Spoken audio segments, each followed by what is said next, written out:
আসসালামু আলাইকুম। আজকে আমরা যে বিষয়টা নিয়ে আলোচনা করব সেটা একটু অণুর আকৃতি নিয়ে। ইন্টারমিডিয়েটের সিলেবাসে অণুর আকৃতি সম্বন্ধে যে আইডিয়াগুলো দেওয়া হয়েছে তার উপর একটা ছোট্ট ধারণা নিব আমরা। তো ধরে নিচ্ছি এটা কেন্দ্রীয় একটা পরমাণু, অণুর কেন্দ্র ধরে নিচ্ছি একটা। তো এর সাথে যদি আরেকটা পরমাণু যুক্ত হয়, এরকম দুই পরমাণু দিয়ে যদি অণু হয়, দ্বিপরমাণুক অণু, সেক্ষেত্রে এটার আকৃতি হবে লিনিয়ার, সরলরৈখিক। আচ্ছা, একইভাবে কেন্দ্রীয় পরমাণুকে ঘিরে যদি আর একটা পরমাণু আসে, মোট তিন পরমাণু মিলিয়ে একটা অণু তৈরি করেছে, ত্রিপরমাণুক অণু। সেই ক্ষেত্রে এই অণুটা দেখতে হবে সরল রৈখিক, এর বন্ধন কোণ এটা হবে 180 ডিগ্রি। সরল রৈখিক। আমরা উদাহরণ দিতে পারি, beryllium chloride, beryllium BeCl2, beryllium chloride. কেন্দ্রীয় বেরিলিয়ামের যোজনী দুইটা, এর যোজ্যতা স্তরে দুটা ইলেকট্রন থাকে, আর কোনো ইলেকট্রনই থাকে না। তো যোজনী দুই যেহেতু, সে দুটি ক্লোরিনের সাথে সমযোজী বন্ধনে আবদ্ধ হয়ে বেরিলিয়াম ক্লোরাইড তৈরি করে। আর এখানে ক্লোরিন, বেরিলিয়াম ক্লোরিন, এদের বন্ধন কোণ হয় 180 ডিগ্রি, অর্থাৎ ClBCl, এই বন্ধন কোণটা 180 ডিগ্রি।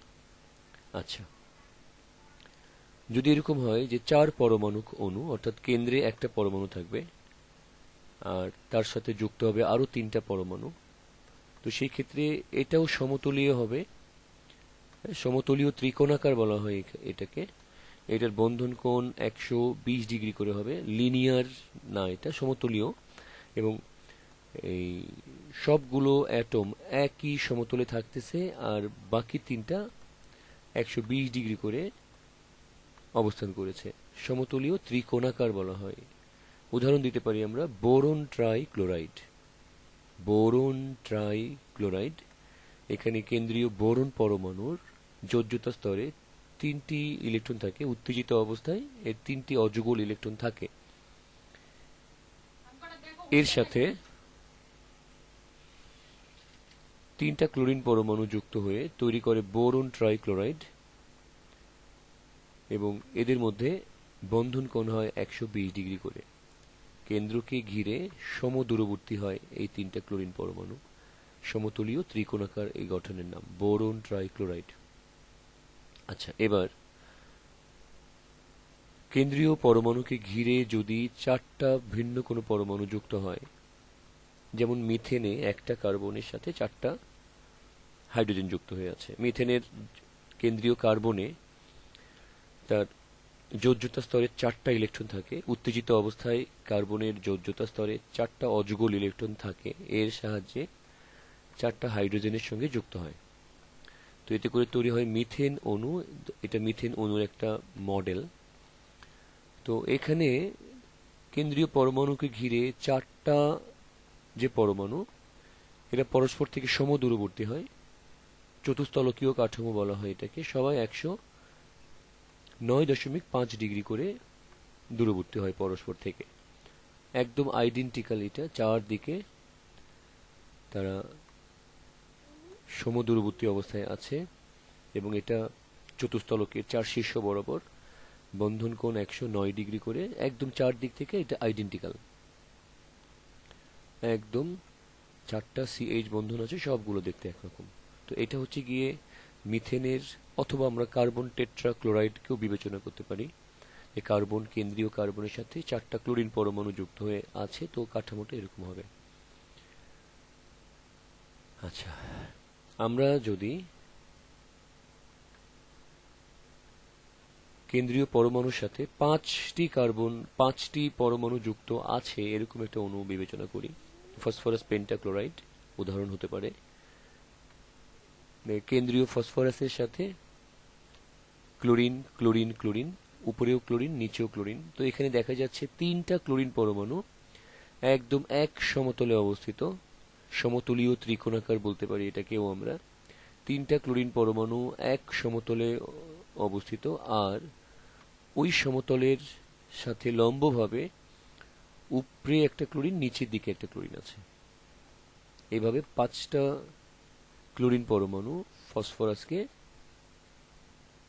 ঘিরে আছে, এইভাবে তারা বন্ধনে আবদ্ধ হয়েছে।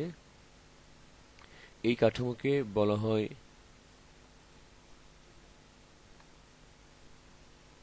ত্রিকোণাকার দ্বিপিরামিড, ত্রিকোণাকার দ্বিপিরামিডীয়। এখানে আমরা দেখতে পাচ্ছি যে এই যে, আবার আমি ঘুরিয়ে ঘুরিয়ে দেখাচ্ছি, দেখো যে এই যে এখানে 1, তারপরে দ্বিতীয় এই যে এটা 2, হ্যাঁ, তারপরে আমরা ঘুরিয়ে দেখতেছি এই যে 3 নাম্বার, এইটা সবগুলো এক সমতলে আছে। আর এই 4 নাম্বার আর এই যে 5 নাম্বার, এরা কিন্তু ওই তলের উপর লম্ব বরাবর আছে। ত্রিকোণাকার দ্বিপিরামিডীয় কাঠামো বলা হয় এটাকে, ফসফরাস পেন্টা ক্লোরাইড। যদি কেন্দ্রীয় পরমাণুর সাথে 6টা অপর কোনো পরমাণু যুক্ত থাকে, উদাহরণ দিতে পারি আমরা সালফার হেক্সাফ্লোরাইড। সালফারের যোজ্যতা স্তরে 6টা অযুগল ইলেকট্রন সৃষ্টি হয় এবং 6টা যোজনীর সাহায্যে 6টা ফ্লোরিনের সঙ্গে যুক্ত হয়ে তৈরি করে এই কাঠামোটা।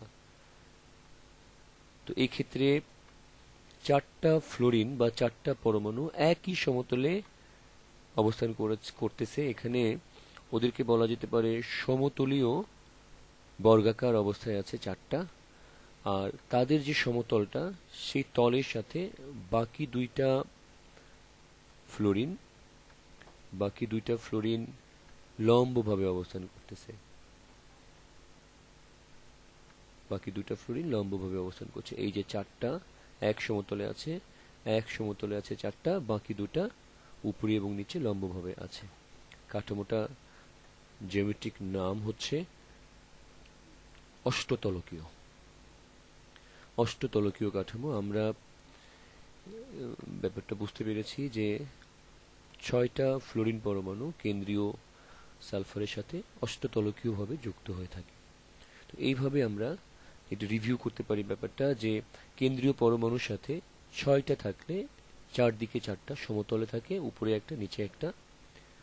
কেন্দ্রীয় পরমাণুর সাথে 5টা যদি থাকে তাহলে 3টা এক সমতলে থাকে, আর ওই সমতলের উপরে একটা নিচে একটা। এটার নাম ত্রিকোণাকার দ্বিপিরামিড। যদি কেন্দ্রীয় পরমাণুর সাথে 4টা থাকে তাহলে এটা চতুস্তলকীয় কাঠামো হবে। মিথেন এটার উদাহরণ ছিল। কেন্দ্রীয় পরমাণুর সাথে 3টা যদি থাকে তখন এটা সমতলীয় ত্রিকোণাকার। বোরন ট্রাইক্লোরাইডের উদাহরণ ছিল। কেন্দ্রীয় পরমাণুর সাথে যদি 2টা পরমাণু যুক্ত থাকে তখন এটাকে আমরা বলি সরল রৈখিক কাঠামো। উদাহরণ ছিল বেরিলিয়াম ক্লোরাইড। তো এই হচ্ছে গিয়ে আমাদের অণুর আকৃতি সম্বন্ধে, আকৃতি সম্বন্ধে একটা প্রাথমিক ধারণা। তো পরবর্তী লেসনে আমরা এর চেয়েও আরো গুরুত্বপূর্ণ ব্যাপার নিয়ে আলোচনা করব। তো আজকে এই পর্যন্তই। আল্লাহ হাফিজ।